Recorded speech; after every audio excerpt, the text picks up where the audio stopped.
hormones aren't balanced correctly? That's one of the questions I asked. Do you feel more irritable than normal, or do you maybe feel more emotionally imbalanced? And they can affect you in that way, or even make you feel depressed or anxious. Aha. Mm-hmm. Well, I wasn't feeling any of those things because I'm pretty on top of my hormones. However, here's a little story for y'all. Y'all know I went to Vegas and New York. I'm always freezing. Like, that's my MO, is what do we do so that I'm not freezing? And I was sleeping outside of my covers, and I was dying on the plane. I thought I was gonna jump out of my skin on the plane. I'm like, this is not normal for me.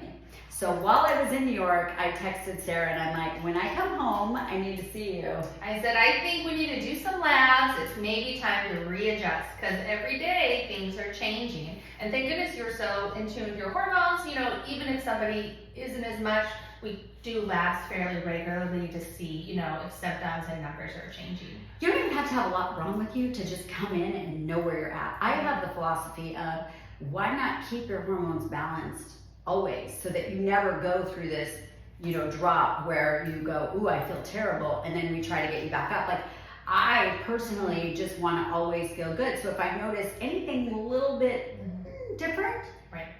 I always just come in, because knowledge is power. So I'm sitting here in the blood draw chair. I just had my blood drawn. Awesome. And then we'll take a look. Yeah, and then I'm gonna probably, you know, we'll set up a phone call in a couple days. I'll let you know what I'm seeing, and we'll talk about what our plan is so that you feel more balanced. So this is the deal, because I am an open book. I started on testosterone when I was 37, just testosterone.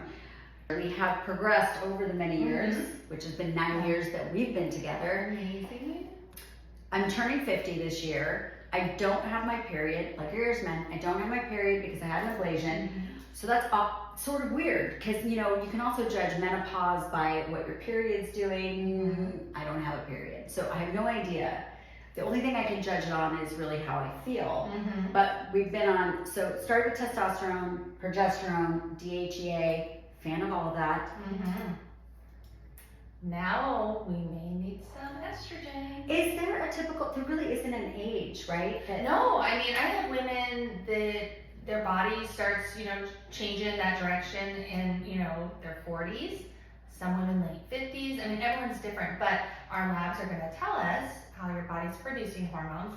But, you know, it's regenerative medicine, so we do look at numbers. They're very important, but of course your symptoms are important too. So that's why there's no cookie cutter answer for everything. It's we're making an individual plan for how your body is and what you're experiencing. Yeah, so that'll be interesting, because my hormones to this point, estrogen wise, I've been fine. Been fine, yeah, and you've not been symptomatic. Okay. So we may be mixing it up a little. But you said it could be progesterone too, so tell me about, see, I'm learning with you, because I know what I know up till this point. Now this might be new waters for me. Right. So those, you know, are produced in our ovaries, and they're changing every day. And, you know, there's so many different symptoms. You saying like, oh my goodness, like I feel like I want to crawl out of my skin, that sort of thing. Progesterone's a feel-good hormone, so it helps you feel more balanced, helps you sleep well, all those great things. So, you know, we can need to change dosages sometimes. We need to change, you know, what we're taking. Everybody's different, and it may be time to pivot a little. Time to pivot. Okay, so what I tell people too, and I say this every time because it's really true, you may have a doctor or a nurse that you see for your hormones, but if you aren't getting the results that you want, or you're not feeling the way that you want, that doctor or nurse might not be the right person for you. The philosophy on hormone therapy varies. Very much so, yeah. And, you know, I always like to say there's no right or wrong way. You know, there is. She's being diplomatic.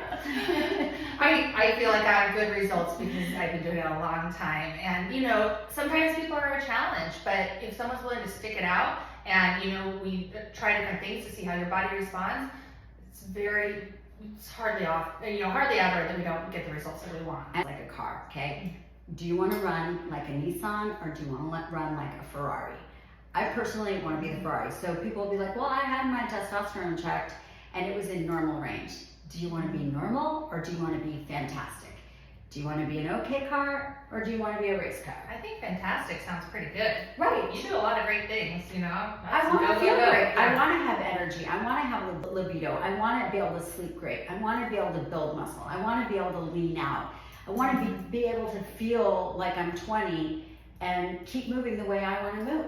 And I think a lot of women get, you know, when they hear testosterone, they think about guys, but we've had it our entire lives. And it's just as important for us as for men, just like men have estrogen, progesterone, you know, I mean, we all have the same, just different levels. But even the testosterone for men, I literally just had this conversation 2 nights ago with a guy, and he was talking about the weight that he's gaining in the middle, and I said, you really should look at testosterone. He goes, my testosterone's fine, thank you. And he kind of giggled, and I said, there's no shame in that game. I respect a guy that is so in tune that they want to be as healthy as possible, and they replace it if they. And he even said it might be on the more low normal range, and I'm like, dude, why do you want to be on the low normal range? I don't want to be. Listen, you want to be a B plus, A minus, you want to be an A plus. A plus. All the way, especially when you know you can get there. Right. And not just that, you know, I mean, yes, the nice car analogy, but think about how many diseases we're preventing. We're talking cardiovascular disease, dementia, Alzheimer's, depression, metabolic syndrome. I mean, there is nothing better that you can do for your health than to address your hormones and optimize them. Benefits, more often than not, way outweigh the negatives of being on it. 100%, yeah. And she can help you figure that out.